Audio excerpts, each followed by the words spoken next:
They're so drunk that they were wearing boxers and like nothing else. And then we have a boat run. Hi guys, welcome to my channel.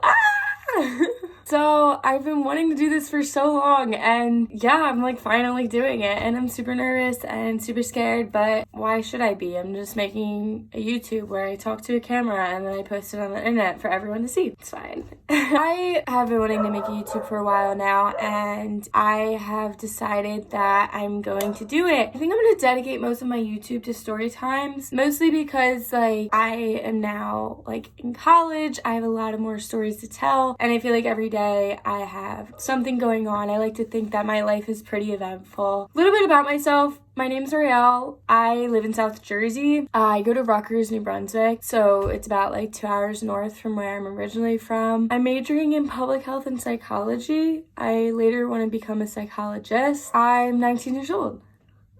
Yeah, I'm super excited to start this channel, and I really hope you guys enjoy this. So yeah, let's get started.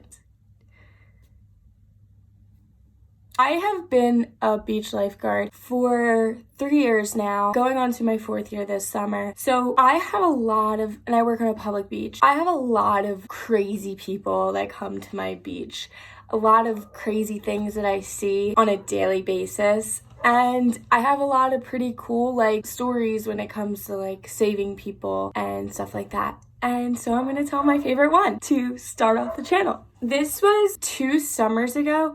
I don't know if you guys remember this, but we had a lunar eclipse happen, and it was like a big deal, and we had to get those like special glasses because if we looked at the sun we would have went blind. Everyone was like making it this huge deal. It was that day, and I was working with a friend of mine. That day was already like pretty hectic. There was a lot of people on the beach because they all wanted to see the lunar eclipse. It was a very warm day. The water was beautiful. The water was flat. It was warm. It was like a really good day, but it was busy. So earlier that day, we actually had 2 drunk guys that came in. It was maybe like noon or like 1 o'clock right before the lunar eclipse happened. Oh no, when did it? Okay, I can't remember when the lunar eclipse actually happened, but I know it was earlier in the day, and these 2 foreign guys were just completely drunk out of their minds. They were so drunk that they were wearing boxers and like nothing else. And when I say like not boxers, but like, I don't know what they're called because I'm not a guy and I don't wear guy underwear, but like whatever the guy underwear is that are like compressed or whatever that you're not supposed to swim in. My stand partner goes up to him and was like, dude, like you really need to get out of the water because we can't have you intoxicated. You're making a scene. A lot of people are complaining. And he's just like slurring his words, not making any sense. My buddy is like, dude, you're in underwear. Like you really need to go and like go put on some swim trunks. And he's just like, I'm not wearing underwear. And my stand partner's like, dude, I literally have the same underwear. Like, you're wearing underwear. And he's like, oh, well, we're just waiting for our girlfriends to come and pick us up. So while he's dealing with them, I'm on the stand watching my crowd, and I have multiple people coming up to me complaining about the guys. And I live in a town that's very privileged, I guess. They ask for a lot. They expect a lot from us lifeguards in general. I love it, but the people are sometimes very needy. We have to deal with things that I feel like some lifeguards don't. We have to deal with like a lot of things on the beach that happen other than stuff that happens in the water. So we have these intoxicated guys. They're probably in their like mid-20s, early 30s, and they're just foreign, don't speak good English, have accents. So we have to grab them and make them sit next to our stand, like basically babysit them because we didn't want to get the cops involved just yet because like they would get arrested and it would just be a big deal. So we tried to give them a chance. Finally, they kept trying to like get up and not listen to us, and we're like flopping in the water, completely drunk, and I didn't feel like saving a drunk man that was in underwear, so we ended up calling the beach cops over our radio. They ended up kicking them off the beach. So that had already happened earlier that morning. Then the lunar eclipse happens, and the waves went from being non-existent to 5-foot swells. They were pretty big though. They were like, it was just like a quick change. Like lunar eclipse happened, moon, sun, waves are just crashing over. And it was also really dark out. About a mile off of our beach, a mile out, there's a catamaran, which is like a sailboat, and there's 2 men on it. So the catamaran had flipped, like fallen, like capsided or whatever it's called. I don't know.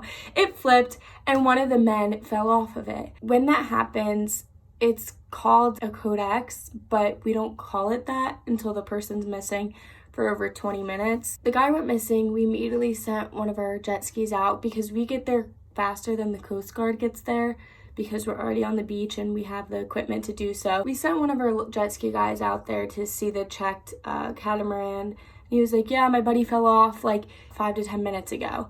So this guy's already missing for close to 10 minutes now. The water's dark. The sun is barely showing because the moon's covering the sun. The waves are super big at this point. They sent all of our jet skis. We have 4 jet skis total. So the jet skis are like riding up and down the water and trying to find this guy. And this guy is like a 200-pound, 40-year-old and wearing all black and a kid's life jacket.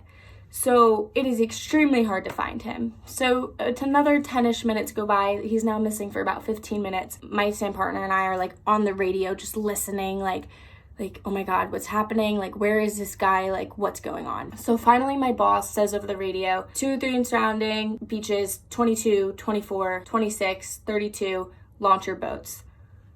I'm sitting 22nd Street Beach. So when we hear that, we just look at each other like, oh my God, did that really just happen? Like, oh my God, oh my God. So boat runs are very rare. I know lifeguards that have been on for 10 plus years and never had a boat run in their life. And this is my first summer ever on beach patrol. And I had a boat run, which I'll show you a picture of the boats, but they're these big 400-pound lifeboats and you have to row them in the ocean. They're hard. Like it's like a hard thing to do, especially when the waves are that big. We pull our crowd, we put the X up with our flags, and my boss comes running down and he's like, go, go, go, like I'll close out your beach, like go. So I go, like I'm pushing the boat out and my buddy is rowing. And earlier that morning he has torn his back out. He was literally in so much pain earlier that morning. And my boss even came over to our beach and was like, hey dude, do you like want to go home for the day? Like, are you sure you can like work for the day? And he was like, yeah, the water's super calm, like nothing's gonna happen today. And then we have a boat run. Like the chances. I finally push the boat out and I jump in and I just start rowing with him. And the waves, I just remember, were so freaking big. And my stand partner's behind me just literally in tears, like almost in tears and so much pain. I just hear him like just like pushing through and I'm like, it's okay, like row, row, row, like whatever. So we're looking for this guy. It takes us about 20 to 30 minutes because they wanted us to row out rather than sideways. We're just rowing and then we get out there and the jet ski guy's like coming around. He's like, start looking like one of you guys might have to get in the water. And I'm like, yeah, okay. In this dark water, like this deep in the ocean, absolutely not.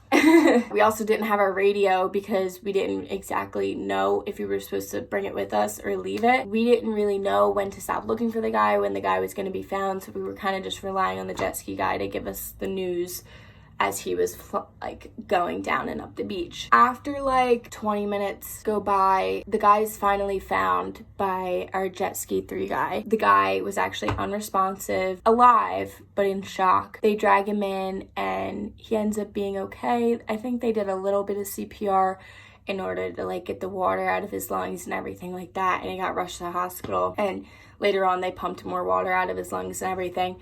And he ended up being good, which is great for us. My stand partner and I finally row back. We are exhausted. Our whole beach is like waiting for us, just watching us. And then I remember getting out of the boat and just being so tired. And this like little boy that was like 4 or 5 years old like came up to me and was like, oh my God, you're my hero. Like that was so awesome, blah, blah, blah. And this other kid came up to me and was like, it's being a lifeguard hard? And I was like, I don't think it's that hard. Like stuff like that doesn't happen a lot, but when it does, we have to be on our A game. And he was like, that's awesome. Like I want to be a lifeguard one day. And I don't know, it was just a very humbling feeling. And especially me as a girl, it's very, when you make beach patrol, you're competing against a bunch of guys. So you don't get like special privileges, even though like I don't expect special privileges, but men are physically more built than us, like girls, like we have less of an advantage physically always in majority of situations. So just having that like feeling of people noticing that you're a woman and you are strong and you are doing the same thing that guys do, and it was just like a really nice feeling. It was one of my best experiences on my beach patrol, and to this day, like, I love telling that story because it was a boat run. Like, that's awesome. Like, a guy went missing in the ocean and my beach patrol managed to find him on the day of a lunar eclipse, on the day that I had 2 drunk men on my beach already. So I was already having a stressful day. I'd already had the cops at my beach, and then we had the cops come again because this guy went missing. And yeah, so that was my story, guys. I really hope you liked it. Let me know what you guys think. I would love for you guys to like and subscribe to my channel since I'm brand new and just trying to get started. Oh yeah, to list a few of the things that I also have in mind. So I have a lot of stories. Let me know what you guys think. I'll give like a list of like off the top of my head what I can think of right now. I have a story of a time where I almost died with my best friend. I have a story of the time where I lived with a kleptomaniac. I have a story of the time that my guy best friend stalked me. I have a bunch of stories about my psycho ex. I have a time of when I got stung by a stingray. I have a bunch of stories. So just let me know what you guys think. Really hope you guys enjoyed my video. And yeah.